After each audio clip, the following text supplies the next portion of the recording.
Hey, do you like Asians Represent? Do you like Roll20? Do you like Rollvember? Well, then catch us Monday, the 28th of December. Don't look at me like that. I'm gonna Monday, the 28th of December. The Asians Represent crew, specifically the crew from the very first wrap up that we had. So that's Daniel, Steve, Agatha, myself, Jeremy, and Emma playing her very first RPG ever. We'll be playing for the Queen for Roll20. We'll be having some incentives. We encourage you to donate in chat. It's going to be real fun. So check us out there. Monday, December the 28th. You can find all information about that on Roll20's Twitter. That's fantastic. So we'll also do some quick introductions. My name is Ammar. I'm one of the hosts of Asians Represent, the podcast, as well as one of the cast members in Dungeons & Asians, and I'm facilitating here today. Take it away, Isa, please. Hey, I'm Isa. I go by Evil Clever Dog on Twitter, Instagram, YouTube, etc. And I'm a cosplayer and designer and TTRPG streamer, and I guess Al-Qadim Ripper Aparta. This goes on my CV, I guess. Yeah. I suppose it also goes on your CV. Adam Ali, please go ahead. Tell us about who you are. Hi, my name's Adam Ali, and this is my entire CV now. Whenever people just ask me, what do? I just send them the list of these. It's great. I am a Twitter. I'm a TTRPG wolf and streamer. You can catch me being a wolf and also streaming a bunch of stuff. You can find information about that on my Twitter channel, on my Twitter. Whatever. It is noon. I have been busy. You're going to deal with me today. Anyway, I'm also a TTRPG writer under the name Northern Ali Kadir, so you can find a lot of what I write if you look very carefully. None of it's really out yet. But I'm really excited to announce the stuff I've been working on, so catch me doing that again on Twitter. And you can catch me here crying whenever I read Al-Qadim. Every third Saturday of the month, and I know you didn't get a lot of sleep, and you've got a very booked day. So I'm very grateful that you did make it today. Thank you for joining, despite that. Mariam, would you like to tell us about yourself? So I can be found on Twitter at media_junkie. I write stuff for TRPG books and Kickstarter stuff. I am a co-admin for Utopia, which is a BIM POC channel for BIM POC. We do a lot of actual play, panels, one-shots, stuff. At some point, the Musafers will come back with the rest of the season and new seasons. And Prism Pals, too, will be coming back next year. And I also knit and do lots of other stuff. I do stuff. Yeah. Also very early. All of it great. Thank you for joining as well, getting up earlier than you normally do about this, because I know you were messaging me at like 5 a.m. or something like that. That's fantastic. That's when I went to bed.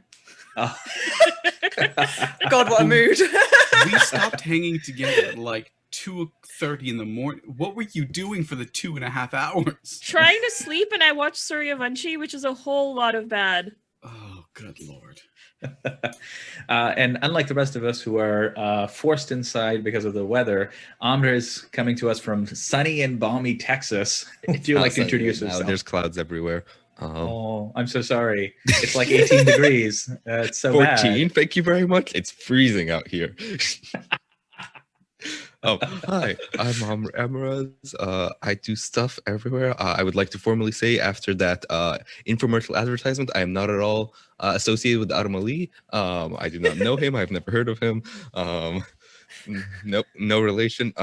But you can find me on Twitter and the internet server at Amaraz. I do other stream stuff. I do writing stuff. A lot of it is kind of winding down around hiatus right now because, holiday season, this is sort of when stuff gets figured out again. But, I do a bunch of writing stuff. It's cool. It'll be in games and places. And I also do this. Though I'm not here as a ripper apart, I'm here as a prisoner of the stream. Please help. They trap me in a closet between episodes so that I don't have outside influences tainting my critique. Someone come save me. And that just canceled your water rations. Damn job. Oh no, we're trapped in the Panopticon. I got your water rations here. Oh, thank you, thank you. No, it's like the Al-Qadim book says, we have to put you in a well, and you can only have coffee and dates for several weeks, and then if you live, you're innocent. Oh no, I think that might be the perfect segue into the content warnings for today. Oh boy, if you wouldn't mind. Yeah. So yeah, for this stream, we have a blanket content warning of discussions of racism and Islamophobia. We also would like to put out content warnings for potential discussions of sexism, honor killings, and classism. So yeah, if those are topics that you feel like you might need a little bit of a break from, that is totally cool. You can step away from the stream. There will be a VOD, and then also the VOD will be uploaded on YouTube in a few days, so you can come back to it later when you feel more able to deal with those things, if that's something that's an issue for you. Mm-hmm. Definitely. I'm going to call for a break about midway through as well, for us to just kind of get stuff, or just if we need to take a moment, and we all have our own, for lack of a better term, safety tools as well, where we can manage ourselves in this process. Well, I guess, yeah, tiny bladder is something of a safety tool. It keeps the discussion short enough, and you can step away without feeling like, you know, you're specifically dealing with that.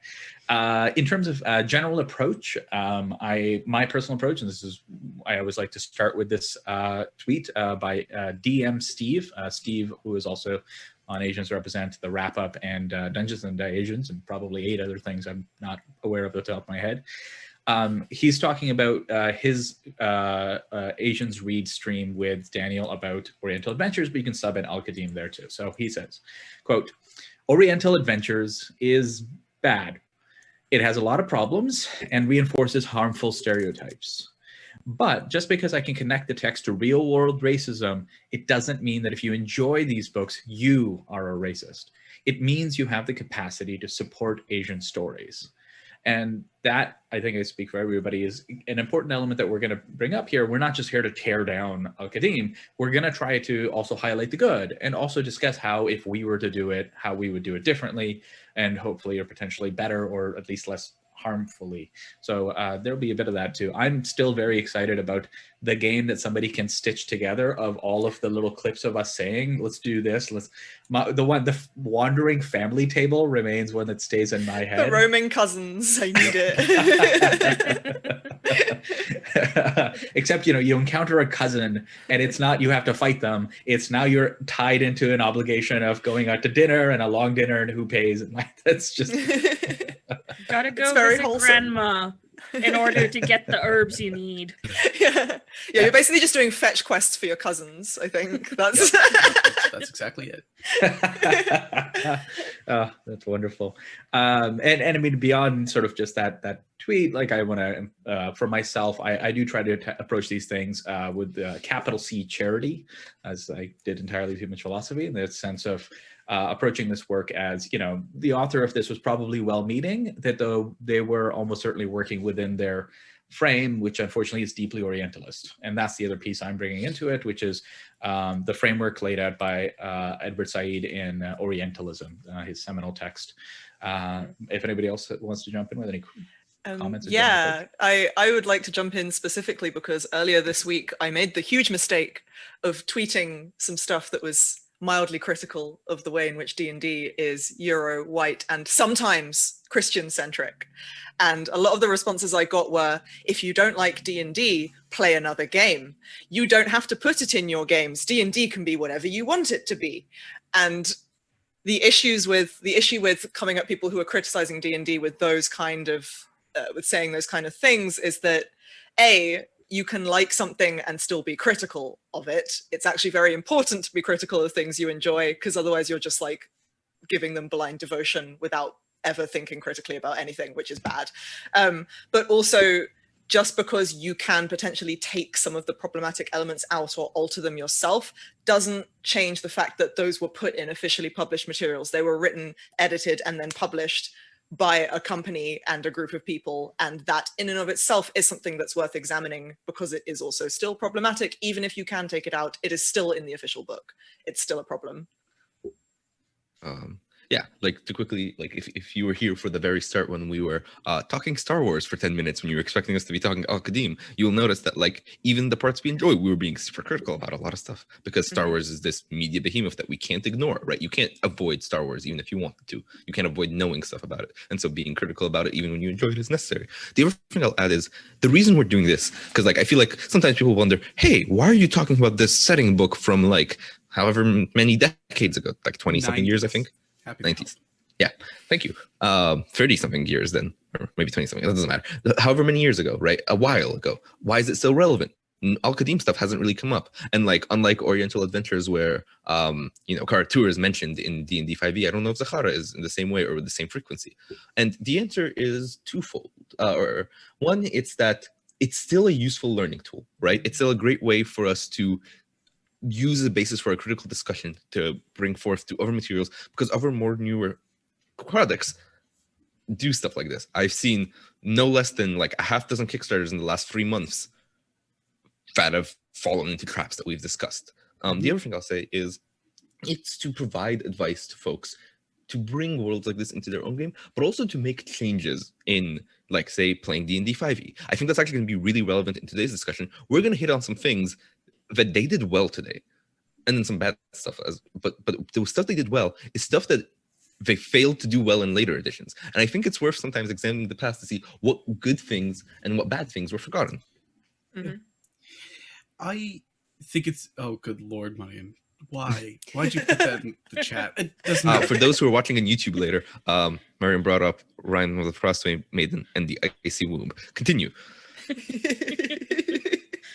Okay. Yes, it is in this. And also, one last thing, Daniel points out in the chat that it is in the Sword Coast book. All right, I haven't Yeah, so it's referenced. Yeah, So it is. That's something that like is worthwhile to point out, because there's nothing to counteract this. This is the only edition in which Sahara has appeared, but it's been referenced ever since, including in the 5th edition books.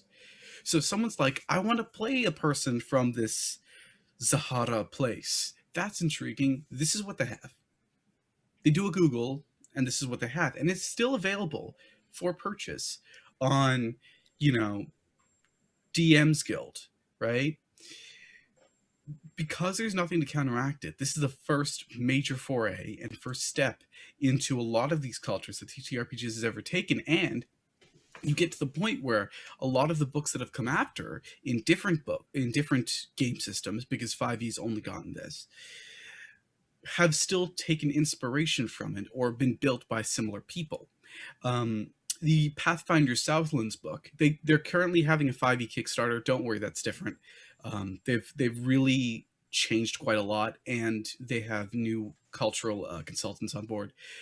But the Pathfinder book that it comes from was written by someone who wrote Al-Qadim, right? So this still has after effects. Just because something was made 30 years ago does not mean it still doesn't make a great impact into today, because in fact does, because that's how literature works.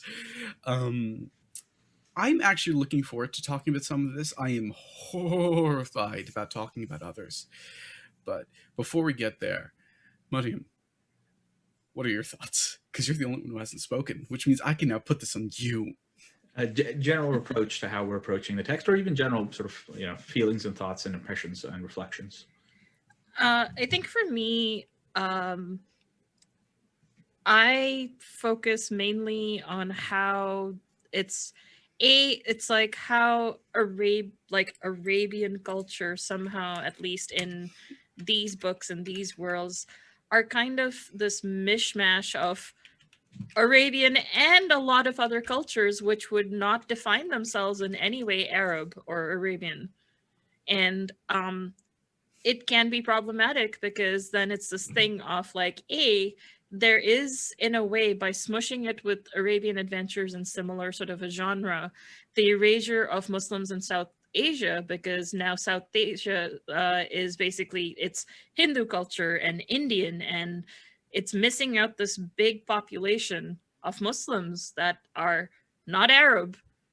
They're South Asian, but they're not Hindu either, sort of a thing. And there's always this weird liminal space that I, as a cultural, like with my culture, sort of feel trapped in. So I think that's something I like to sort of go looking into books like these, because this is probably the only place I'll find my culture, oddly.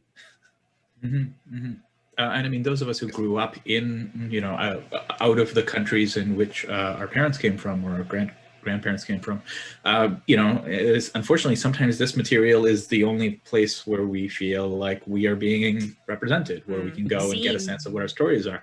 And I mean, I just feel so bad for any kid who, you know, tries to play this and goes, right, this is what my culture is like. It's not. Yeah, I think I said in one of the previous episodes that, like, as someone who is mixed race and grew up quite like cut off from that aspect of my background, like, I hate to think that if I'd started playing D&D earlier, this could have been my first introduction to parts of my own culture, quote unquote, because I'm using that very loosely.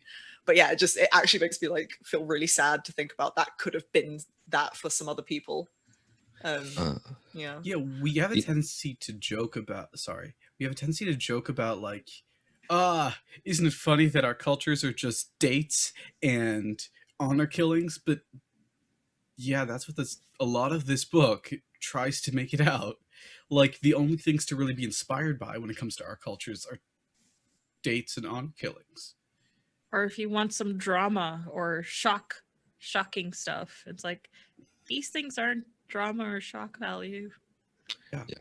And on sort of like transitioning note, and that's like, I think that's why there's an importance to having something like this stream, or say, he's not with us here today, but Ahmed Al-Jabri, who is our other usual cast member, is working on an attempt at like a sort of both a translation project and also a rewrite of without the bad parts, that makes the setting more playable and more interesting, because there is a desire for things like this, especially from folks amongst our own cultures. And like, yeah, sure, I can create an Arab and I can create an Egyptian world in my TTRPG setting whenever I want. Sometimes it's a lot of work. Sometimes I just want a book I can flip through to pull out a monster, right? Especially when I'm playing D&D, I don't want to make up monster stats every time, you know. That's some work. Well, it's what other people get. Well, that seems as good a segue as any to try to get into this. So last time, which is to say over the last 6 months, we managed to finally finish chapter 1. Yay! It took us 6 episodes to read 18 pages.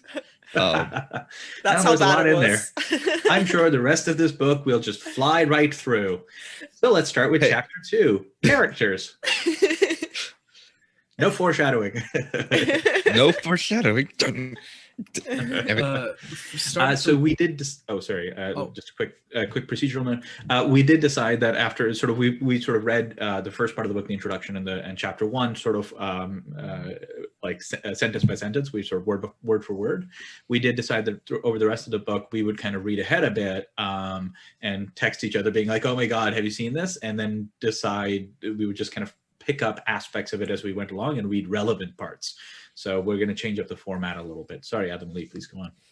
I was just going to say the exact same thing, so you're fine. The other word for word, it's going to be the same thing. What I'm getting here is that Ammar doesn't think I'm saying I'm not high enough station in this cast to foreshadow what's coming. Oh my God! Okay, so this is a joke that will make sense in like 20 minutes. It's you guys will understand. Well, maybe not 20 minutes, but yeah, we'll see. We'll see. So on the first page of chapter 2, we've got a number of folks here wanted to highlight the subject of races. Was there anything you wanted to mention before then, or just? Races, we've gotten a little bit of a touch on the race subject. I think it was in the map section. So if you go to the map episode, the first episode in which I appear, hello, you'll and I think maybe the actual first episode, yes. You'll find little talks about it. But we're finally getting into depth about what race, and by race we mean species, but D&D uses this weird thing where species, race, and culture are all the same thing when they're not. But you'll find what we're finally going to get in depth about what race in D&D and in Zahara means, which I'm kind of excited for, because so far they've made great effort to explain that this is better than other places, like better than Faerun and better than Karator. I don't think it's be hard to be better than those places, but still. Very low bar.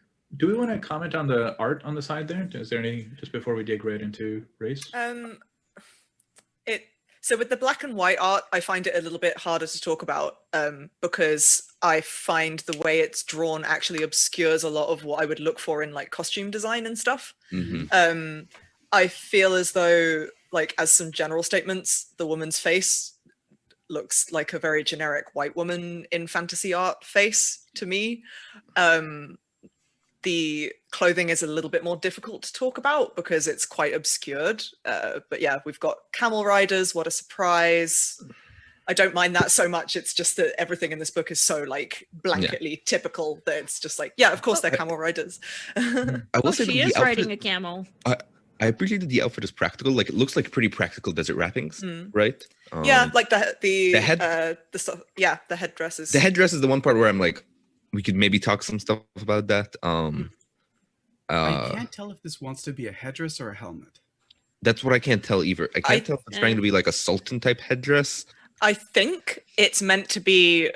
This is why it's difficult to talk about because of the like ink drawing. I think that it's meant to be sort of like a turban wrapped type thing, but I can't tell. She's also seems to be pulling a veil across her face. Again, I can't quite tell. But that's what that is. And her I was also going to get to like this thing that like Daniel just pointed out in our chat, but like the earring, it's the star and crescent, which are specifically Ottoman symbols. They kind of become general Islamic-ish symbols as the Ottoman Empire kind of progresses. So it could be going for a more Turkish vibe, which the helmet headdress design leans towards as well. Yeah, I think so. So one of the nicer things I will say is that if you look, okay, it's very hard to see because this is ink drawing, but if you look in between her bracelets on her forearm, you'll see that she's actually got henna tattooing. That's what that is. It's really hard to see. They're little flowers. And to be honest, if you're gonna have henna on, it's gonna be a lot bigger than that. Yeah. It's also going to be more across the back of the arm and stuff, and you might see it go up the hand onto the fingers. And I can't tell if she's wearing rings or if those are meant to be sort of like rings of henna on her fingers, which is a thing you see. Yeah. But like these are most likely white people who drew. Actually, these are white people. I'm pretty sure. I looked this up. Who drew this? So the fact that we're seeing things that are positive symbols of cultural significance is a good thing. It's a good thing, especially because henna is something we've brought up before as one of the better described things in this book. I kind of wanted to point it out. She's also wearing really heavy eyeliner, and I don't know why that is. Also, why does she have a handkerchief attached to her ring? You don't have I think that's the veil. I mean, I can answer the eyeliner question pretty well, and it's the like, I know it's specifically a stereotype with Egyptian people and like, especially pharaohs and stuff, and like heavy eyeliner stuff. So it could be an extrapolation of that. Is my assumption. Yeah, right.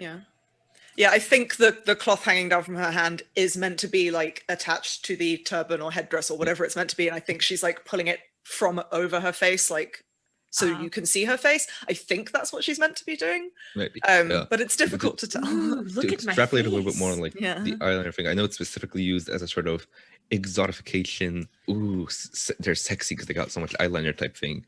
I don't know if that's what it's trying to do here, but that's generally what it's used as a sort of like exotifying sex device essentially. Yeah. Well, I mean, so speaking about that, is she meant to be very busty? It's unclear. Yes. There is some cleavage there. Her cleavage is like up here. Right. And I don't see the hem off like the neckline. It's I can see a necklace, but I don't know or whether that's the necklace. By the necklace. Yeah. Yeah, this is why I find it difficult to talk about the sort of like the way she's costumed, because it's actually very difficult to tell what she's meant to be even wearing at all. Although I did notice, there's like some very oddly placed cleavage because we've got to make sure the women are sexy at all times. And then these like necklaces, and like I can't tell what her sort of like dress or tunic or whatever it is meant to really be.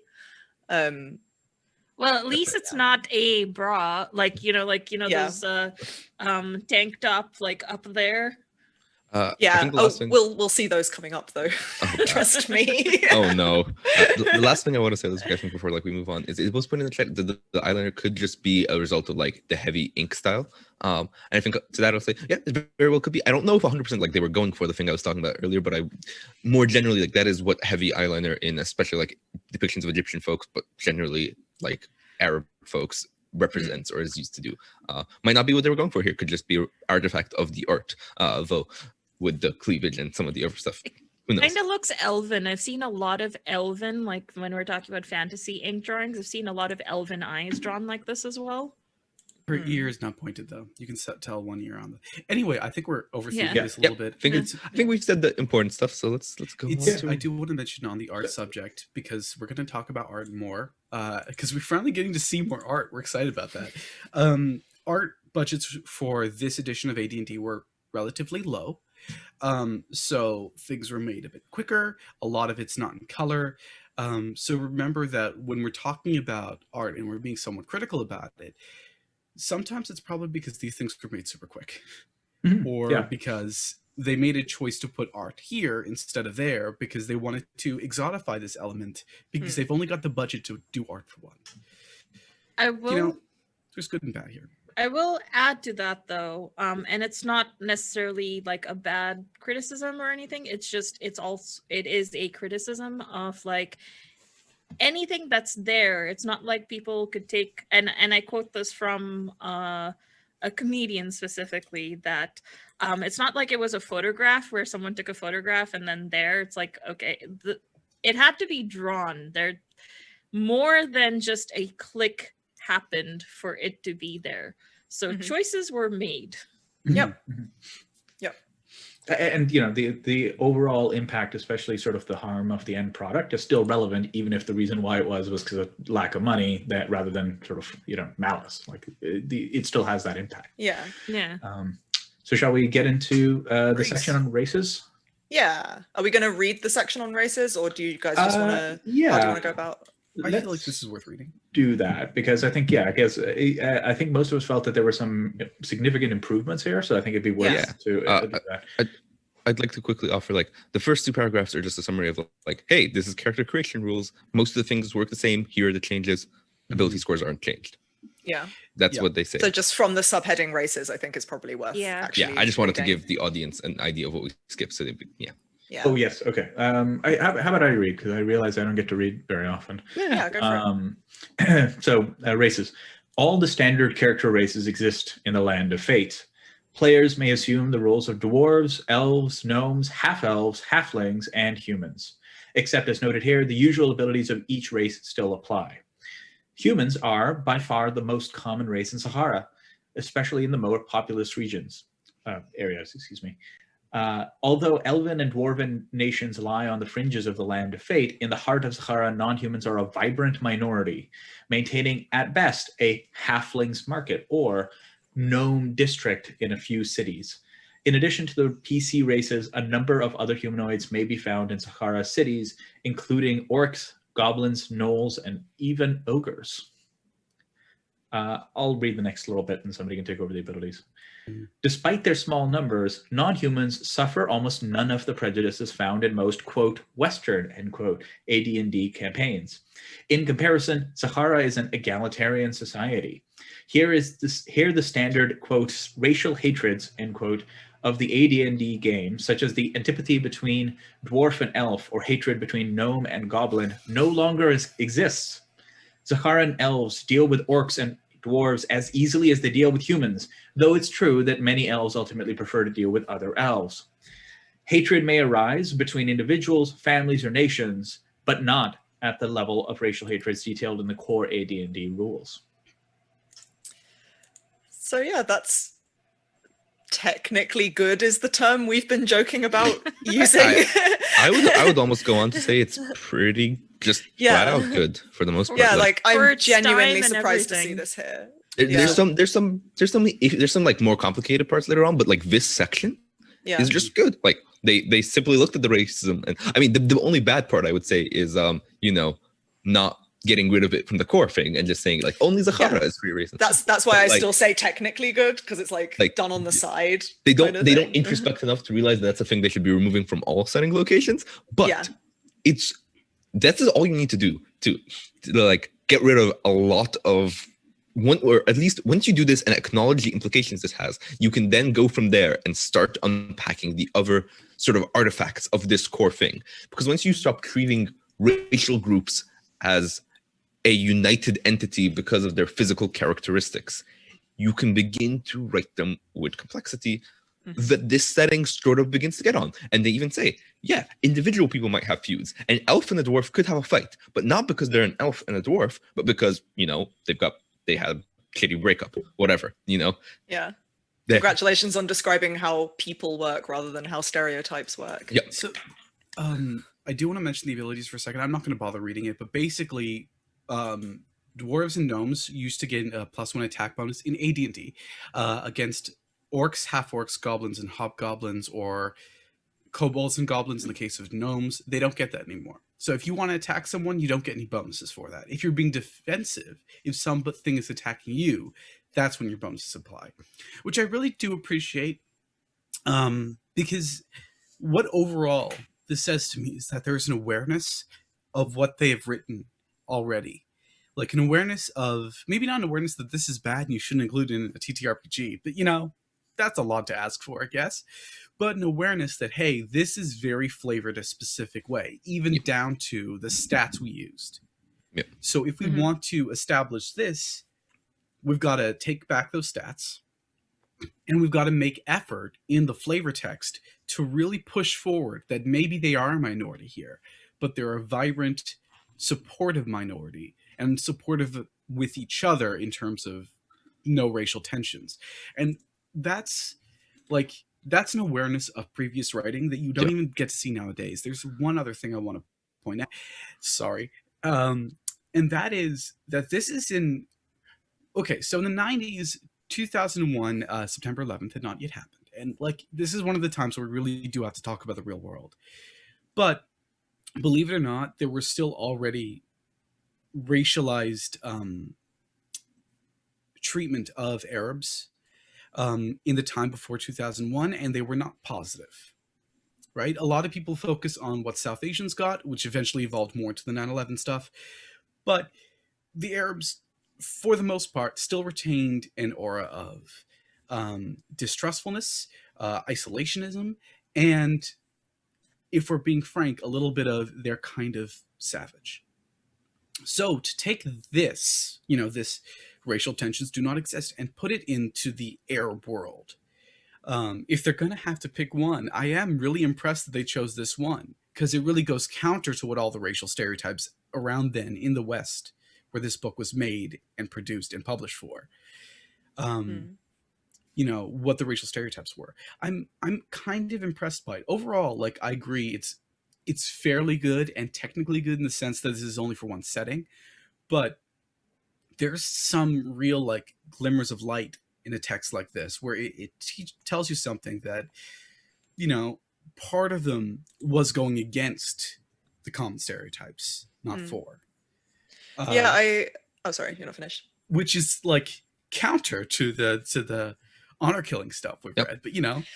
Yeah, that's what I was going to say. Like, that's why I know that they have sort of put in some areas of the book already. They've said this stuff about Zaharan supposedly being like quote unquote better than in some regards. But given the horrible content of chapter 1 with regard to like gender relations and just sort of interpersonal relations in general, I am genuinely surprised to see this here.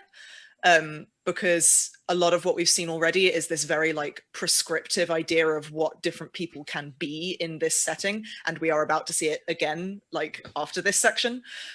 So I am genuinely I'm surprised and impressed to see this here. Although I do want to point out, and this could, I know that this used to be just like a thing in some editions of D&D in general, but I think it's also worth pointing out that immediately after that section, there is a little bit that says that dwarves that are native Zaharan wizards must take a particular character kit, and their maximum experience level is 10, and there are other limitations for them as well. So there are still like racial limitations on what characters can be, what classes to what extent, and stuff like that. Because unfortunately, the baggage of AD&D runs strong and deep, like the mines of Moria.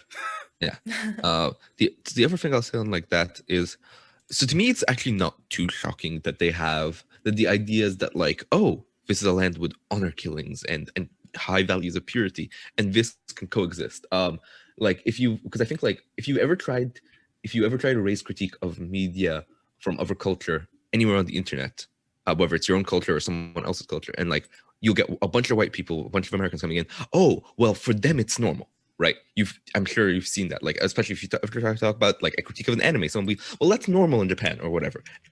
And that's a really orientalizing racist framework of saying, well, two things. One, it's orientalizing and racist because it's assuming that like this thing that we think is bad is fine there, so we're not going to critique it. But two, it often reveals sort of personal opinions, like,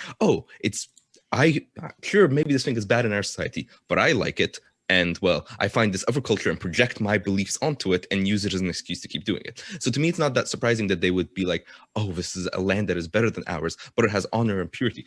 But like, that's fine because that's their land over there, so we're not going to judge it. That's kind of how I see it, and so that's why maybe it's not too surprising for me that it coexists. Okay. Because they put in honor killing and purity, and we're like, hey, maybe this is kind of bad, but we're not going to judge it because it's their way of life, right? Yeah. Okay. There's also. Sorry, go ahead. Oh, thank you. There's also like, we should acknowledge that this was made in the 90s by people who probably did not question their own sexism quite often. So like the sexism in the book may not necessarily be a treatise on Arabs and their sexism, but may just be a person not realizing how much sexism they put in the damn book.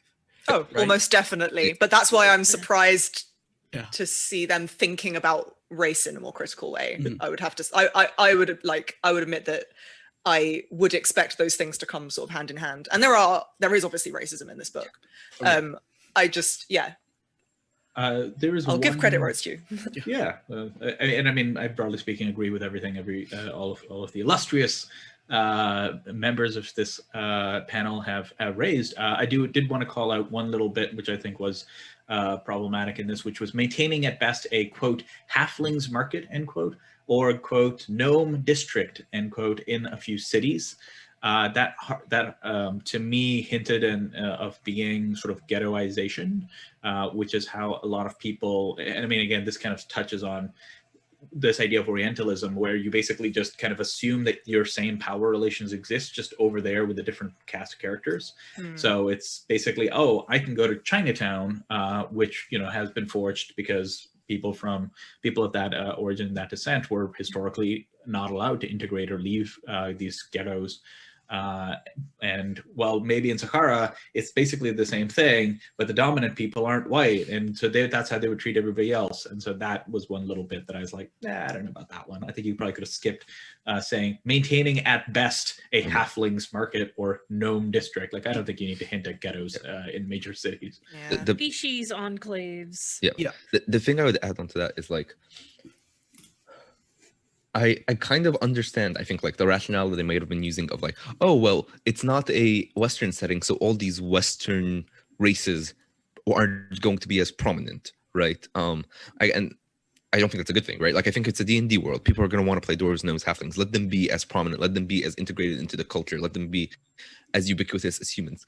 But like the other route might have been to like fill in the space with more creatures, groups, etc., from Middle Eastern culture and folklore, like let there be Jinn. On the other hand, we've seen how, and we will see how they write Jinn later on. So maybe it's like a mixed bag, but like let there be other creatures and other races and other monsters and whatever that fill the space if you were going to do this, and don't do the thing that Ammar said of like.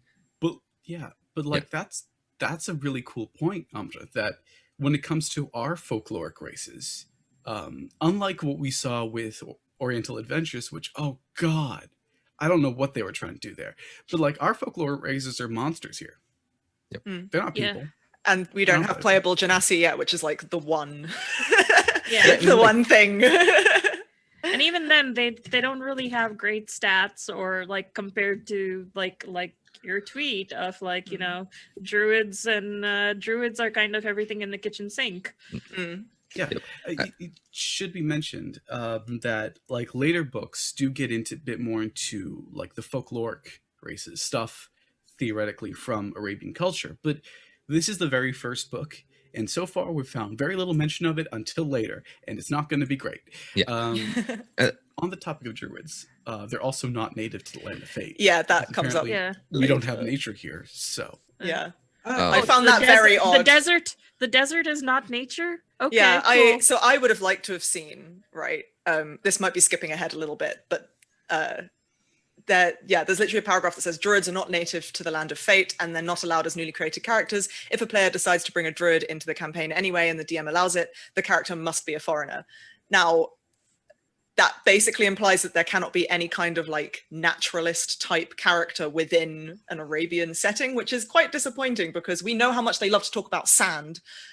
They could have made a desert druid, like a desert themed druid. Who's gonna take care of those camels? It seems like a lack of imagination where they feel as though that it would have been nice to see those kind of classes adapted a little bit to suit the setting. Even if they didn't do it well, it would at least be more interesting than just going, well, it doesn't exist here and you have to be a foreigner, or, you know, and yeah, as Daniel's pointed out, yeah, druid is a European coded thing. Druids are a concept within like European paganism and whatever and blah, blah, blah. But that is the name of the class. Yeah. Not necessarily doesn't necessarily have to be the description of what the class does. That's why I like that, for example, in Quest, they call it the naturalist, because then you could make it be from any setting. But the word druid has baggage attached to it. I acknowledge that. So I think I'm existing between two half things. Like, there isn't necessarily an Arab druid that they could pull from. However, if you're making a class already and you're limiting it to the European areas, it starts to feel a bit weird. Because European fiction is so heavily forced upon in D&D. On top of that, it's the druids represent the naturistic element. And when you go into the desert and you're like, druids do not come from here, it sounds less they're European and more there is no nature. Yeah. The other... Sorry, I'm cutting you off so much on me.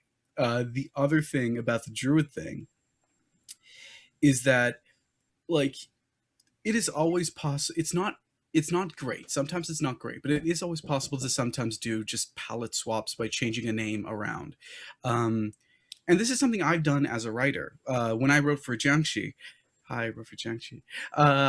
there is a couple facets where I simply just changed the name because I wanted them in what they could do, but I did not necessarily, want to use Chinese words in a Pakistani setting. Yeah. So I adapted things. It's also worth saying that they do that with other classes. Yeah. So I don't understand why they couldn't just do it for the druid as well. It's an odd choice. Anyways, the thing I was going to say is, so I was quickly looking at like what druids get in say 5e, because that's just easier for me to parse at this point. My hot take is that what druids should have been are actually sorcerers who draw power from jinn or jinn themselves, because shapeshifters have the ability to cast spells. Like, that's really the only features of druids, right? Shapeshifting, the ability to cast nature-ish spells, and which, like, a lot of jinn are connected to nature, and depending on, like, so that's the thing we'll talk about more as later on when we get to the actual Ganassi and stuff. But like, the thing about jinn is it's just it's often a generic word, just means like equivalent to spirit, essentially, right? Anything can be a jinn, from a mermaid to your like regular, like more stereotypical portrayals of jinn. It is a very encompassing word, and there's jinn in a variety of cultures, from North Africa to Indonesia to even China, that like merge with local folklore and spirits and the like, that cover everything. It is a really diverse term. That's why it'd be really cool to get them as like playable race or races, however that works in D&D. But like, that's what this druid would be, because a lot of jinn portrayals are shapeshifters. A lot of jinn grant ability to shapeshift. So yeah, that would be really cool if done well. That would be how I would do it in Al-Qadim. Out of interest, does anyone know why in the little paragraph underneath the thing about druids, it says that illusionists and other specialist wizards are also not allowed? Is that because they have their own version of the spellcaster? Or is that some other weird AD&D thing that I don't know I about. think that we may be seeing some things taken from these without like explanation and put into like the Shahid, for example. I'm not 100% sure. I haven't gone and read the full thing yet, but I think that's what may be happening, that there's too much crossover in some areas. And so they're paring back here to reuse stuff later. But if that is what's happening, it's poorly explained. Yes. I think the last thing I kind of want to mention really before we get more bogged down in the mechanics is like they introduce a thing called kits here. I'm not going to talk about them, but they're until we get to them and see if there's any like racial elements to talk about. But like they're background elements that seem to be a new mechanic introduced in like another source book that they make a core mechanic in Al-Qadim, and it seems like a neat way to kind of provide backgrounds to characters. We'll see how they use it and if it's racist or positive later on. But I think they're like prestige classes or like specialized classes that at the time, because prestige classes is a thing that's introduced in 3rd edition. So like this is kind of the precursor perhaps. It feels more like background in environments. It feels more like backgrounds in 5e. Like here's some things you start with that define who you were before you became a fighter. That combined with like starting equipment, I think. And a little bit of a cross between specializations. And most of these paragraphs devote a lot of time to how kits weave into multi-classing and human dual classing and stuff that we don't need to talk about. So I do think it might be worth. I just think it's interesting that they say characters whose origins lie outside the land of fate have their own specialized kit, which describe the drawbacks of being a foreigner. Because we've said multiple times, like a lot of us have said multiple times, that it feels as though the book wants you to play a foreigner, just by the way they're framing certain things and the way things are said. So I think it's interesting that there is therefore then a mechanical drawback to being a foreigner potentially. So I'm interested to see how that's portrayed, I guess. I think there's an interesting dichotomy there, and I think it might like prove that maybe they don't want you to play a foreigner, but they haven't examined the way they are writing it for a foreigner or from a foreign perspective. Yeah. That's the class. Like it's written for a foreigner, it's written for a foreign perspective, it's exotified. And so when we're reading this, we're like, oh, they want you to play a foreigner, but mechanically they don't. So I think they do want you to play as Zakharan native. They want you to try out their cool new classes, their cool new Zakharan kits and the stuff. But they haven't examined, I think Ammar's phrase earlier was like sort of the Orientalist framework and Orientalist mindset that they have that goes unexamined, and that leads them to writing it as if it is for a foreigner without thinking about it. Yeah, that would definitely make a lot of sense. I mean, I think as folks have probably noticed, Ahmed is not joining us today for personal reasons. We wish him luck. But as Ahmed would put it, the Arab world could feel very isolationist at times. If you are a foreigner, there are certain drawbacks at times. That's just a reality. I think when the danger here is that a lot of people are going to still want to play foreigners. Or if you're playing a campaign and you're introducing these characters to this world, what you're doing is you are setting up an us versus them mentality by using drawbacks like that. Rather than just having them flavor, having them be mechanics, what it does is it really does set the two groups apart and starts, tension between those two groups. If you don't want to explore that, and to be frank, I don't think they want to. That's not the intention here. Then you shouldn't be including it at all because you're not prepared to talk about the tension there. I think. Oh, good. I was going to say, I think also this kind of segues into the next section, which is station, which is a mechanic. Before we get to that, think there's this. A bit sorry. Just before we get to that, Ammar, if you want to jump in, and then we'll take for a quick break so that we can all prepare ourselves, gird ourselves for the station section. But yeah, do you have something you want to say before we get to station? I just wanted to say that, like, basically, it's going to be an example of something this book has already done, which is applying a mechanic to something that should just be a role play feature, and therefore making it incredibly prescriptive and restrictive of how people actually play this role-playing game, which I think is quite a dangerous thing to do. We will see how they do it in the next section. The thing I'll also add is I think while I get what you're saying, Emily, I think it's also to an extent for the time period they're trying to replicate ahistorical, because if they're going for they're going pre-Islamic / Islamic Arabia, which is a sort of a lot of it was a central trade hub place, right? It was a place where a lot of foreigners for goods and or knowledge would be allowed to travel through from both like Europe and China and Africa, right? It was then there's definitely going to be some, tensions there, but for the most part, it was a pretty welcoming, like central location. A lot of Greek folks were there, especially a lot of Mediterranean folks. Most Europeans didn't come because they were too busy dealing with feudalism and the Middle Ages, but like being savages. Yeah, if you're not paying attention to what we're saying, is that the Dark Ages for Europe was not necessarily the Dark Ages for the Islamic world. Yeah. It was actually it was becoming the golden age. Yeah. Mm. And not even the Dark Ages for the Islamic world. Like for a lot of like Africa, Asia, I don't know much about like North America and the indigenous cultures at the time, but like I know that for pretty much everywhere on like the Europe, Africa, Asia continent, outside of Europe, was doing pretty world. right. It's the other like thing that I would point out to counter what you've just countered. Not that I disagree, because I really don't, and I think. Like Amr and I hang out. We talk about this all the time. We just sit for hours talking about the Islamic Golden Age. We do, and then we fight, and then we don't talk to everyone again ever, and then we make up. Yeah, it's very romantic, us two. But you're welcome. But what I will say is, I don't think that would be something the writers of this book would necessarily be aware of. Oh, most definitely not. So break. Yeah, and then we'll see y'all for station. Yeah. This is supernatural. Yes, I am real human. I'm just smoldering into a camera. Hold on. I can't believe Daniel expected us to act normal. Like, We're all professionals here.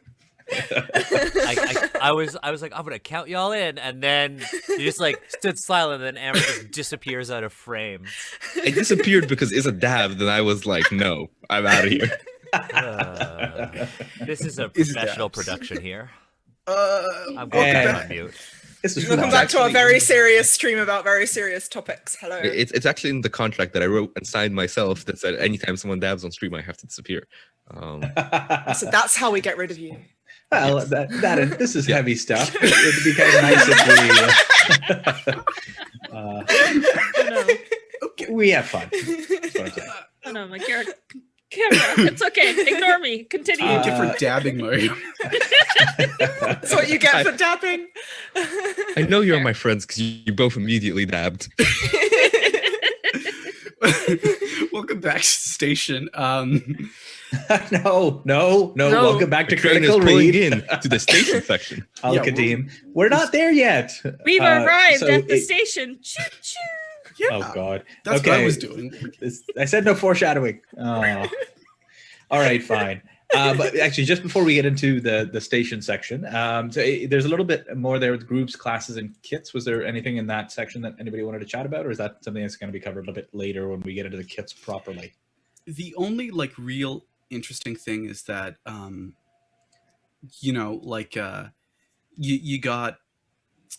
you got foreigners and you got Zaharas, but eventually if you spend enough time in Zahara as a second class, you can multi-class if you're a foreigner into a native class, which is intriguing, but like also makes perfect sense. So I don't know, we don't need to talk about it as much. And there's some more stuff about multi-classing later as well that's a bit more interesting as well. And I'd just like to say that I might be a little more chaotic in how I approach classes and races and everything. It's like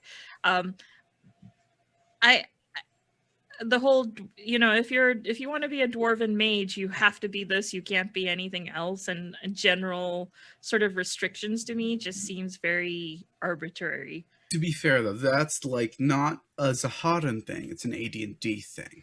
Yeah. And you're right, it is very arbitrary. Which I get. At the same time, I'm just like, yeah. Take the I'm book, so spoiled now by gossip. Quest, where like you can basically make whatever character you want, and now I see so much more the limitations of D&D. Dungeons and Asians has a shrimp. I know, it's great. There is a bit of art as well. One of the few pages of sort of full color, full page art in the book. I was wondering if anybody had to have a quick look at it before we get into the station. Yeah, I think it's the first one beside the cover. Yeah, it's our first full color image since the cover. I'm in an odd place And with the this map. one. There's the map wasn't in color. The map was Oh, in that's black and right. I white, think it was and a therefore different impossible version. to read. We pulled up a Yeah. color version for ourselves. We pulled it Right, up that's what I remembered. because we were pissed off. Someone made Yeah. a color version later. Yeah. So yeah, I think so. There's art I'll definitely talk about in more detail later on because I think I have more to say about it. This I find to be sort of, I guess, sort of like middle of the road. I find it quite bland. I do like the sort of like the fact that the outfit the character is wearing is quite colorful, and he's got all this sort of like very elaborate trim around the coat and stuff. I quite like that, although I would say it looks quite just like generic mishmash rather than being anything specific. Also, my main criticism of this art is that the anatomy of this three-headed dragon is all over the goddamn place, and I don't like. Yeah, it's a three-headed dragon. It's not a real thing that exists. But why are its arms and legs so close together? And why are some of its necks way longer than the others? The other thing is it's also really hard to stare at. Like the dragon in the background are one The like colors are muddied. one bit off of being the same pixel hex value in colors. Like Yeah. it's like whatever orange is and then orange plus one. Yeah, So- it's a very like. Okay, so it's not just me being colorblind. Oh no, Yeah, it's quite, it's No, quite but like muddy. if y'all want to speak about it from a colorblindness perspective real quick, Yeah. like Yeah, definitely, because I think that's really interesting. I don't think this image is very colorblind friendly at all. Yeah, like No. two out of our 6. It should be known for hi cast. 2 out of the 6 cast members we have, because 1 out of 7 men is colorblind. Hi, I'm one of them, and Ammar just mentioned that he is the other. So from a colorblindness perspective, Al. That's my perspective. I will say that I mean, this honestly, what this feels like is somebody said, okay, we need to have a knight fighting a dragon in a cave. And then they were like, wait, no, what's more like Arab than a knight? Okay, we're just going to have a Arab looking guy. He's still got a sword, but make it a scimitar instead of a like long sword. And it's still a dragon-y looking thing. I Like, do it like doesn't- that the coloring is brown, so it's not white. Like the cover, the guy looked very close to being white. Mm. Here, Yeah. there's a little more color to I the was- skin Yeah, tone. he's a deeper Yeah, I skin did tone. want to point out that it's nice that he's actually a brown man, at least. Although the sword, I'm quite confused about because I know the image is very small and pixelated, and so it's difficult to tell. But to me, it doesn't actually look like a scimitar. It looks like a French saber, which I find odd. I think they just went like, make it curved. I think you're Bend right. it. Someone in the Daniel, chat is do you like- have a? Maybe the extra heads were added in post, and I'm laughing so hard. So this actually brings up a fun fact about art and brown people. You got a lot of the relatively common lighting tricks in art are for white folks. Mhm. And this actually goes not just for art, but like for lighting in front of cameras and stuff. There's certain color balancing you have to do. Here, it kind of shows because there's just so much brown that I can barely see this poor man's face. Can you see the goatee and the manic? Yeah, like I can see it if I look if I look this close. To Yeah. the point where I'm off camera. I can I see think- it. I acknowledge that like there may be some like tonal definition that is altered for you being colorblind. I do acknowledge that though. The image overall is almost entirely warm apart from the man's coat and the like white trousers and top, which is like there could have just been more like different definitions of tone in there. And the art style itself is, to sort of piggyback off what you said, camelback off what you said, the art style itself is very much in the vein of that sort of like prototypical fantasy art of the time style, just then like with a Arab slap of paint on it kind of thing. It doesn't feel as though they've sort of like thought about it anymore beyond that, and maybe it kind of looks like some artwork you might see in like a publishing of 1001 Nights. It doesn't seem to have any thought into it beyond that, Yeah. which is disappointing to see, because I would like to see fantasy versions of sort of Arab influenced culture like more, because there's a lot to play around with that could be done in a respectful and interesting way, where you're like making a fantasy design based on clothing and weapons and creatures from those cultures, which is different from just going like, give the man a scimitar. Also, It is a can't very different tell technique. if he's barefoot or wearing boots. He's wearing boots. He's wearing Boots, boots. They Probably have curved toes, so you He's- know. Well, it could also be curved, like it could be also curved toes and barefoot. Like it's this really weird thing where there's no definition between the color of the boots and the color of the skin, just a little Mhm. bit, I think it's darker. It's darker. slightly little bit. darker. I would also say that if it was his toes and he had them curved up like that, that would require a decent amount of like dedication and muscle and effort to like constantly walk with curved toes like that. Like credit to them. Yeah. Well, I- the dragon is making his toes curl. So someone's pointing out in the chat, and Daniel's pointing out in our chat, that the sword, in fact, may be a talwar, which Yeah. is an Indian scimitar. Ah. And I might be misremembering, but from a lot of what I read, it seems like the talwar kind of comes a little bit before the scimitar and influences a lot of curved swords in Arabia to a degree. Like- Roughly, Okay. I mean, it's when it comes to that stuff, I'm not the perfect expert. I don't know about the timeline specifically, but yeah, it's roughly a bit earlier. I will say this: it's a bit short for a talwar. It's likely parallel developments, as Daniel's saying. Yeah. It's a bit short for a talwar, from my experience. And it does not help that the angle makes it look shorter than it probably is. Right, because it could be it- dipping away from the plane of the It well, also overall, like, it kind of speaks to it's less curved, but as I'm reading like chat as I'm talking, but one thing that I kind of do want to point out, part of it does feel like, oh yeah, they have curved swords here, because And- they're pulling from multiple different cultures instead of one. It doesn't Mhm. feel like as very specific. You can feel that with the sheath a little bit. You can feel that with the gold detailing on the jacket. Sometimes you reach Arab-like places, and other times you find yourself in a very different zone. Like we referenced the Ottoman Empire in the previous image. I've definitely had some Indian vibes off of this. I was gonna Yep. add that the pants look closer to a dhoti, but not a dhoti either. And it's like someone saw like what is it, balloon pants or the hammer pants, and drew it on and tried to show that there was like, oh, it's like a very thin, gauzy cloth or whatever. And it just becomes this weird, is that a dhoti? Or because that's not a dhoti. And why would he be wearing a dhoti? And then two, like there's this, I just want to point out that the pants are very confused. And I feel like that might be some weird innuendo for something else. Well, yeah, that's part of the, I think that's part of the fact that the costume design of him is, like everything in this book, is just sort of a There's no mishmash of seam. generalized ideas rather than like really looking into specific items of clothing that could translate into something an adventurer would wear in a fantasy setting based on the Arab world and stuff. Yeah, like there's no seam of where the pant sits, like whether it's a wrapped cloth that somehow is like tied at the waist, or whether it's like something you pull on. I like, think the drawstrings, or like it's just very oddly drawn. I think the pink band around his waist is meant to be sort of like a wrap that is I was holding about to the say trousers white up. band. Yeah. a pink, Yeah, A exactly. cummerbund. A Exactly. cummerbund. yeah, kind of a thing. Yeah.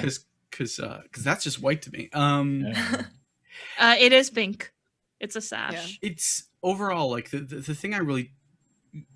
So when we're talking costume design, by the way, if ever there's a Dragon Age Inquisition episode on this channel, you'll find me talking about costume design, how much of a mess it is. Oh God, invite me too, because I'm a costume designer who loves Dragon Age and hates a lot of the outfits in it. Right? We're gonna be here for ages. But like it part of it has that vibe where they're drawing from too many different time periods and too many different cultures that they don't have a certain look. The pieces don't make sense together, right? There's no one draw line, and of course you can mix different cultures and come up with outfits. Like obviously I'm not saying just look at Arabia and copy paste. That's not what we're saying here. But overall, there should be a distinct tone, because usually outfits evolved along those lines. They weren't all over the place. There's not 3 different styles of sleeves. There's usually one. But also there needs to be purpose behind Yep. costume design. And I understand that they probably wanted to show a person wearing quite a like vibrant, colorful outfit, because that's something that's often associated with Asian cultures, is sort of like colorful cloth and stuff like that. But I don't see a person who's dungeon delving wearing something like this necessarily. And as we've said, the design of it is it's too nice. Why would you wear white trousers to go traversing a cave to fight a dragon? Or a gold trim robe. Yeah. Yeah, like that's ready to go have a like breakout in song, like, you know, be like a Qawwali singer or something. Yeah.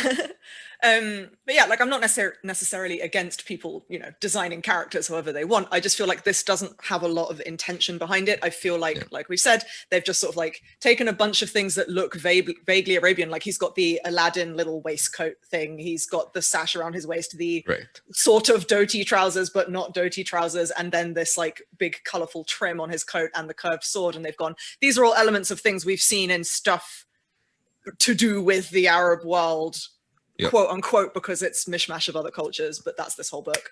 And then they've just sort of like slapped it together. I don't feel any sort of like, I don't feel like I can read what sort of character this person is from this design. And that's the purpose of character and costume design. And I mean, that's Orientalism in a nutshell, right? It's a mishmash of many different cultures. It's one of the hallmarks of Orientalist works. I will say this art does tell me something. It does tell me something about this character. He's rich. That's it. I was gonna say that, and also considering if we're gonna go with the whole practicality, that's too many layers of clothing to be in a hot desert. I mean, he's in the cave. That waistcoat, waistcoat, yo. You're right. What this art doesn't depict is the scene of him putting on all those clothes outside the cave, because he wasn't traveling. He only put them on for this. Gotta impress that dragon, like chat says. I mean, this is the time where you can really go all out and like have a shirtless dude wearing a phantasmical coat because he's a wizard, and I guess they have rich cloaks, but also put him in some pants that make sense and some boots that make sense.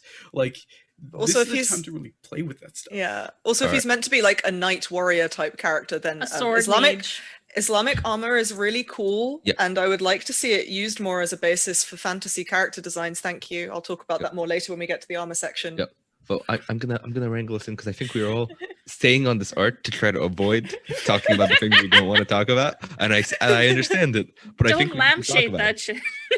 So let's oh talk no, about I'm ready. Station. So let's talk about Station. I'm ready. I am ready. We discussed before the stream whether we would even get through Station. It sounds like the question was actually whether we would get to Station. But I think we are here. Thank you very much, Ammar, for dragging us back into this. I don't know if it comes. End of page 20, Station in Life. Adam, did you volunteer to read? Otherwise, I think it is just this term. Okay, well, you can take it away. The first part, please. Station in Life. All characters in the Land of Fate have their own station in life. That's the thing that for the title in this. Get it? Whatever. All credits. They're placed in the great fabric of time, which is unrolled day by day. From the meanest beggar to the most gaudy Khan, they have their roles to play and their position in relation to one another. Their relative position is called station. It's a measure of social stature and determines how others perceive a character in the Land of Fate. Station is hereditary. To most other natives of the land, a character's station is readily apparent unless the individual seeks to disguise or enhance it somehow. As a rule, race and gender do not affect station. In gameplay, station... Sorry, I think we probably have a few things to say just for that first bit. That doesn't line up with anything in the purity section. Okay. Again, the book has contradicted itself wildly. Meanest beggar and gaudy Khan. Yep. Those are the two types of people. Mean. And Khans are gaudy. But they've done that again. We've been through this, where they're like, here is two things, one on one side of a very wide spectrum and one on the other side of a very wide spectrum. And these are the two things that exist. It's also got like, oh, you know, the rich people are gaudy and stuff, but the poor ones are mean. So both have problems. I think meanest could be that English way of saying, the other English way of English is a trash language. The other definition of mean, where it's they have the meanest Very scraps. They little. have practically nothing. Yeah, that's what I assumed it meant. Although it could just be a really snotty-nosed beggar. You never know. I mean, here's the thing, like, I wouldn't use that, like, that definition of mean sort of in this phrasing, and unless, like, you're British and most of D&D stuff is written by Americans, right? Yeah. Is the thing. Like, Overall, I mean, they're definitely, like, this is the one thing I've noticed. Hi, I'm a writer. This is the one thing I've noticed a lot about the phrasing in this book, where it tries to achieve a different literary parallel every single paragraph. There's one sentence which is overtly like floral in texture. It's trying to reach for something that it never can quite grasp because it's brought down by all the other writing, which is very like perfunctory. God, I used way too many big words there. Can you tell I'm British?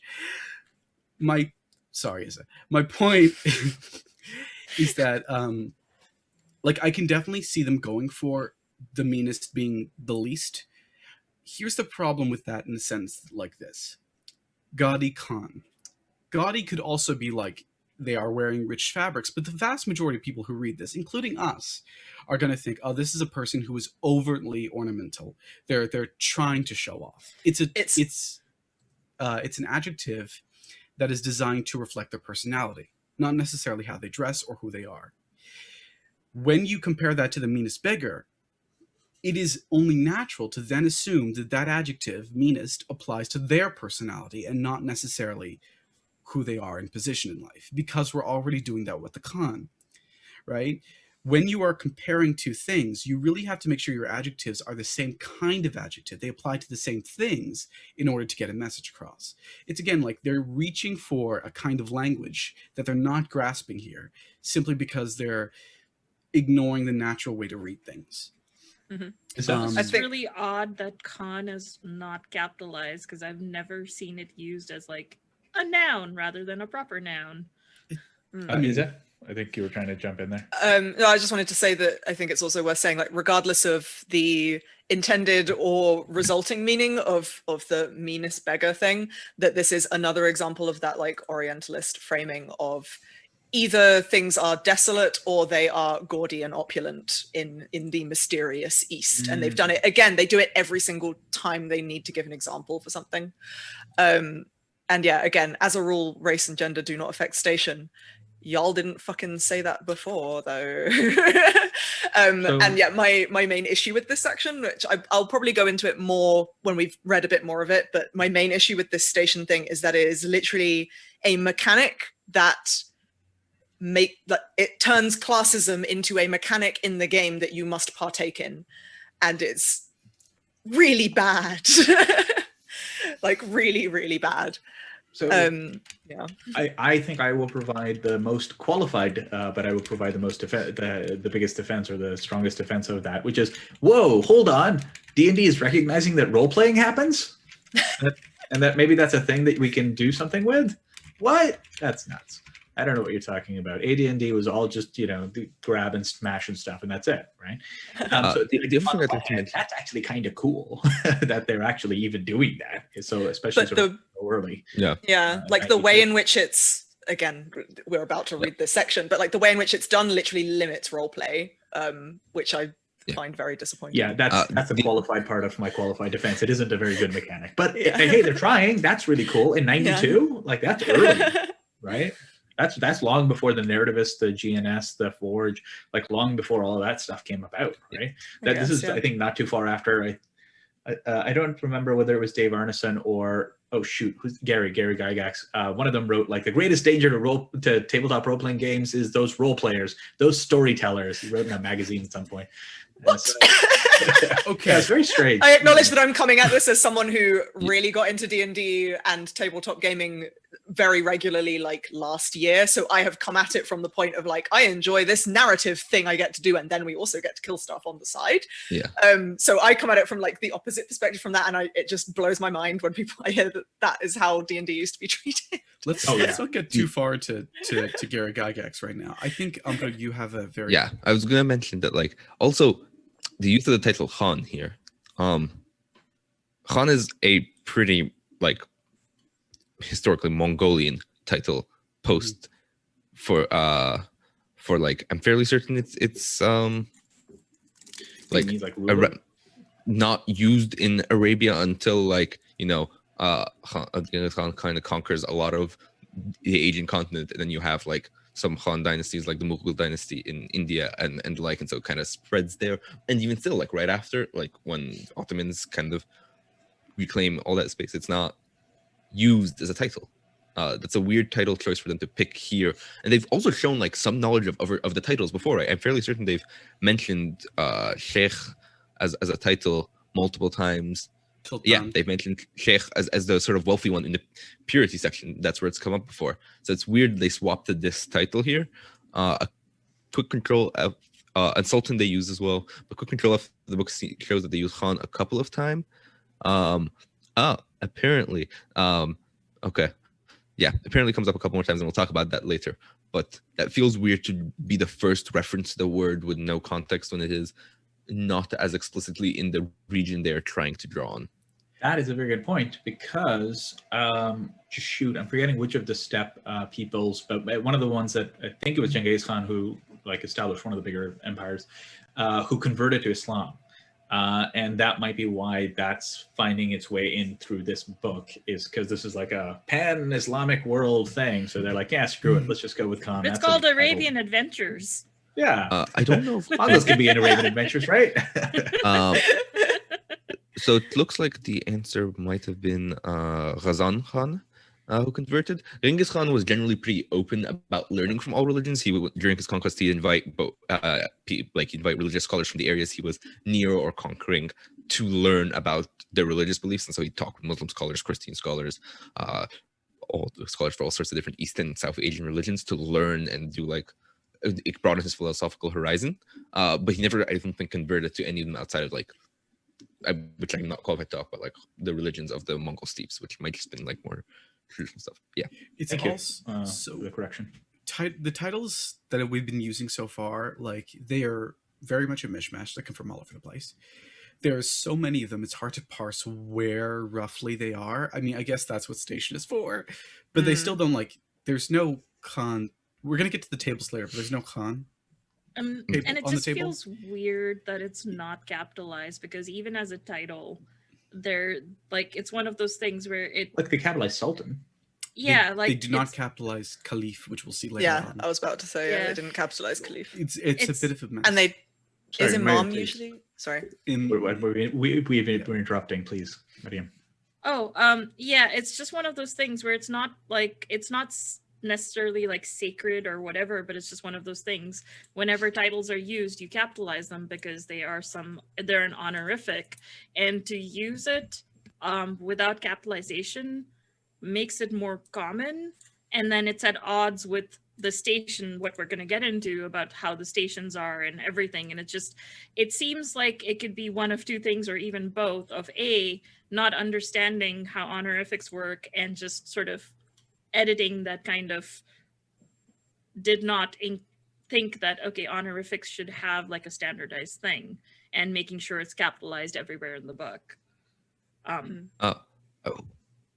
would also like to add as a quick side note, I would like to, if y'all are curious at all about the discussion of Khans and want to learn a bit more about that, I highly recommend Temujin, an audio drama, which is a podcast made by a entirely South and Southeast and Central Asian team, I believe, that they do a retelling of the secret life of the secret life of the Mongols, which is or secret history of the Mongols, which is a great epic from that time that tells the life of Genghis Khan through the perspective of a person who comes to be his best friend. And they do a retelling of that in a 2-hour audio drama play format that is really well edited, and is a really great way to learn a lot about Mongolian history and Genghis Khan and support Asian I'm creators. going to piggyback off of that for a quick second and just say that the way that the steppe peoples have been portrayed, especially in Western culture, partly because a lot of them didn't write a lot of stuff down. So one of the very sort of few artifacts we have is things like the secret history of Mongols.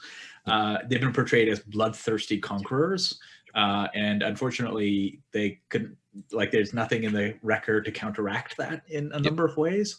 And so it's important that if you kind of are thinking about it, it's like, yeah, Mongols weren't bloodthirsty, like rapists, as has been repeatedly portrayed. They were a complex civilization and culture, as they are today. I shouldn't just say were, but the people that have been. I think part of the reason I recommend Temujin is it does a really good job of that. One of the co-creators, I believe, is himself from the Mongolian steppes. The team, like with the co-creators, went out and like did research on site, and there's people involved. And like if you hear them go to interviews and stuff, if you're at all interested, you can hear a lot more than talking about the culture and the background and the history, and you can learn a lot of cool things, as I have. So, first of all, like overall, we've seen this has been a topic that we've somewhat danced around because we've also seen Mongol comparisons in Legend of the Five Rings. Unicorn Clan. They appear quite often as barbaric conquerors, and they're not just that. And that's a very important topic that we do need to discuss. But there is one sentence which, like, we will not discuss next episode unless we discuss it now, and I feel like I need to. Because this is also something that showed up in Legends of the Five Rings, and I have a problem with it. To most other natives of the land, a character's station is readily apparent unless the individual seeks to disguise or enhance it somehow. This is a very weird thing when it comes to like these scores, honor scores and status scores and stuff, because usually it's, technically speaking, yeah, one's method of dress could indicate their supposed station. However, that's not what they've said so far. What they're saying is, no, it's just obvious. It's like it's tattooed on your forehead because we're putting these into literal numbers, a number between 0 and 20. That's not how anything works. And yes, of course, when you're role-playing and you're using stats, you're doing your best approximation, right? You're always like taking a little jump and a step to try and get to something that works, and then working back from that, and then role-playing off of that. Regardless of the discussion that maybe station should be something that is role-played and not necessarily statted out, ignoring that for the second, that sentence deserves a lot more, that deserves a paragraph of explanation. Because you do not get, especially considering how status is statted out, it doesn't make sense for the status to be immediately apparent just by looking at someone in the face. It should be indicated, like the phrase, what the sentence should have said is, status is often indicated by clothing and fabric and makeup. And that is what determines it. Thus, it can be a person can disguise themselves or enhance it using such tools to change their perceived status. Like, that's a way to make that more clear without simply stating, I know exactly how honorable you are the moment you walk into the room, because that's what a lot of these things kind of do. So on page 23, and obviously we haven't like read through this whole section yet, but I feel like I know what they were getting at, and I don't like it because it is basically bioessentialist. But there is a story that is sort of like referenced about a king whose children are taken away from him at birth, and then he meets them later in life, and he immediately knows they're his children because despite not being raised by a king, they have all the correct airs and graces and intelligence and so on and so forth, basically implying that, you know, hereditary classism is something that is inherent in biology, which is disgusting. So I think like that is where they're trying to justify that sentence that Adam Ali just spoke about. But then they go on to contradict themselves immediately afterwards as well. See, here's the thing. Oh, go ahead, Miriam. And the thing I want to also add is that I think these were written at a time where they wanted to give tools for GMs to create tension. And honestly, there are lots of other ways to create tension, and you don't have to mechanize your place, your station in the world, your class in the world, because class means what you're doing in like mechanized terms. So you can't say class, but this is classism essentially. Mechanized classism. Yeah. Sorry. Well, so actually, that I think. Oh, sorry. I was gonna make this quick joke. Well, don't you obviously know that just like when you're wandering around like an MMO world and everyone has their name above their head, in Al-Qadim, when you run around, they have their name followed right after by their status score out of 100, just floating above their head. That's how you know. It's out of It's public. It's out of 20, Amra. Your joke has been ruined. So I sorry. I just want to close this up by saying, going forward, as we discuss status and station specifically, not status. I'm getting two things confused. As we discuss station in the future, there's some important things to remember. One, people already know your station before you walk into a room. Two, station is hereditary, which is a statement they already put in there. And three, despite the fact that there is so much evidence to the contrary, supposedly race and gender do not factor. We're going to see a lot of those as recurring themes in the station subject when we return next month. Yep. Oh God. Oh wow. Yeah, it's nearly 7. Yeah. Unfortunately, we have to sort of cut this discussion a bit short, but hopefully this will be the cliffhanger that brings people back next month as we dig further Our into station brings all the people to the yard. But if you have a yard, that's pretty classist. I mean, in Toronto, like nobody's going to own property in Toronto anymore. Anyway, I've got so much to say about class. I think of it as the forgotten intersection that a lot of people will sort of discuss it as, you know, like there's the big ones, gender identity, presentation, or sexual orientation, race, and so forth. But often classes, even though it's in the list, is often not talked about. Yeah. But we'll dig into that more next time on Critical Read. So I wanted to just, before I think we have a couple of minutes for quick reflections. Any wrap-ups, any overall thoughts anybody wants to jump in with about what we covered today or before? No? Perfect. We will then get right into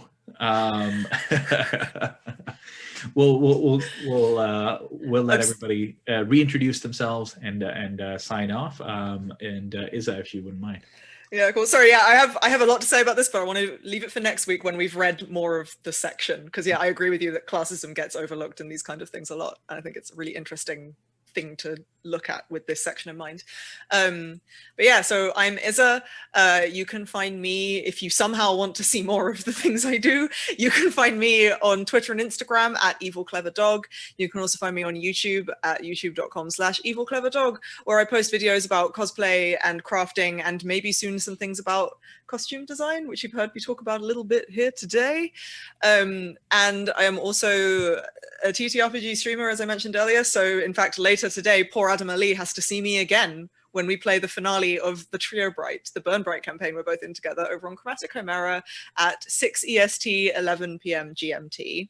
And you can also find me on Mondays, or well, this Monday for the season 2 finale of Quest the Soaring City, again on Chromatic Chimera at 11:30 PM GMT, 6:30 PM EST. That's our season 2 finale, but we will be back in January with season 3. Huzzah! And yeah, I think that's all my things. So I will just pass it over to the next person. Adam Ali, please. Hi, my name is Adam Ali. You may recognize my face and my voice on other Asians Represent stuff, including 2 episodes of the wrap-up, and I'm probably going to appear sooner or later again, because these poor people cannot get rid of me. But yes, or can't get enough of you. We'll see. Coming up, we've got some exciting stuff. Yes, so tonight, 6 p.m. EST, Isa and I, along with Drac and Nat, will be on Chromatic Chimera playing our finale of the Trio Bright. We get to see the end of our characters, however that turns out. And all of us are pretty scared right now, including me. I'm terrified.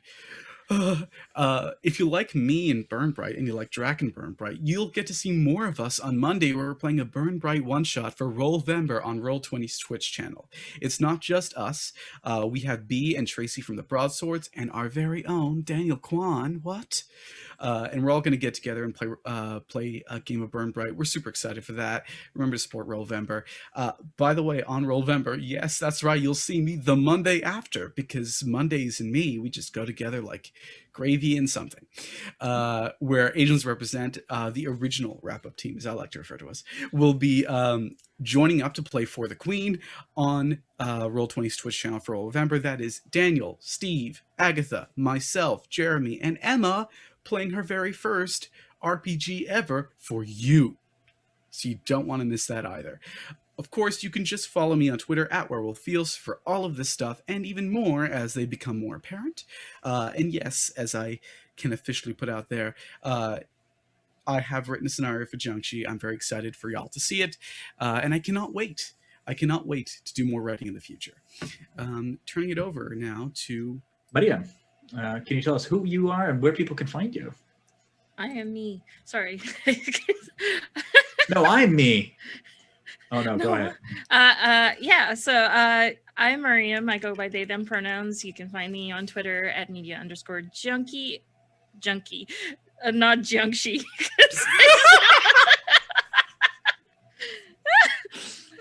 Media junkie. With an underscore in between. Anyways, moving forward, I write a lot, and there's a lot of things that I think have not been announced yet, so check those out. But I would love to talk about Headdresses, which is a baby that I am very proud of, but it is a community channel, BIMPOC for BIM, by BIMPOC for BIMPOC. We've got a lot of cool stuff coming up in January, so look at our Twitter for more information about that. at Utopia TV. At Utopia TV, yes, thank you. And that's the only, and that's only on Twitter. Otherwise, it's just Utopia on Twitch, because names got taken. And also, I do like singing, and I do like Twitch Sings, and it is going away on January 1st. However, today at 2 p.m. Pacific and 5 p.m. Eastern, I will be on Kupo Knight's channel, the wonderful Kupo, having a swan song of Twitch Sings. So check that out if you like karaoke and singing and me singing quite horribly. And yeah, for everything else, you can check my Twitter. That's where I put new stuff in. And yeah, Ammar. Yes, please. I'm Ammar Amaraz. Mine is a lot shorter right now. You find me everywhere at Amaraz. I do writing, I do streaming, but I'm not really doing any of that right now because I'm just kind of chilling. Got a bunch of writing projects. Most of them I can't talk about. Doing some stuff for First Sword Lesbians, cover stuff. But it's cool. Follow me on Twitter and you'll find out when there's stuff I can talk about, when there's cool stuff I have to announce. Yeah, that's it. That's all I got. Fantastic. I mean, I think that you're covering a lot there rather than all you got. Definitely follow Ammar because their commentary on mechanics and especially how math interacts with mechanics is, to me, as a nerd at heart, is absolutely fantastic. I also want to give a big thank you to Daniel Kwan for producing and for bringing us all together to make this happen. I am Ammar. I've been facilitating. I'm one of the co-hosts of Asians Represent. I'm also one of the cast members of Dungeons and Asians, and it is my distinct pleasure every month to bring this group together. Speaking of, next month will be, and every month, it's the third Saturday of the month for the foreseeable future, because at the rate that we're going, I suspect we'll finish this like 80-page book sometime in 2025. You can watch previous episodes on YouTube at the Asians Represent channel. You can just Google or search for Critical Read. I also want to give a bit of a shout out to Isa, whose birthday is tomorrow. So I was wondering if we could all do a happy birthday. How's that? So, which version? There's multiple versions of the song. Oh my God, we're singing. Are we allowed to do that? Do we have to pay royalties if we sing? Let's not do that. Well, okay. No, I think it's public domain now. I think that I will say that this episode will be on YouTube after Iz's birthday. Oh, dang. Okay. Well, you can just. It's always my birthday. It's always his birthday. Forevermore. But what you can do is wish Izza a happy birthday on Twitter. Evil clever dog. I was gonna say send Izza really bad knockoff Transformers, but Please do. I love them. So in lieu of singing, let's just do a collective happy birthday. How's that? So I'll count us down. So 3, 2, 1. Happy birthday! Yay for Zoom Oh, you latency. guys. Yeah, that was well synced up. But the affection was there. I think that's the important part. The appreciate feeling it. was I there. can't wait to celebrate your birthday tomorrow and the day after and the day after and the day after. Forever. Anytime someone watches this video on YouTube, it is my birthday, and you have to buy me presents. That's the rule. That's the rule. The We wish, don't make list, the rules. the wish list is That's the up rule. on a link somewhere. And I suspect this episode will drop afterwards too, but I would like to wish all of the viewers who celebrate Christmas a Merry Christmas or a Happy Christmas, I believe is what they say in Britain. And I also like to wish everybody a Happy New Year, hoping for this hell year to be over. Holidays. Yeah, Happy Holidays as well. Just in See you in general. 2021. See you in 2021.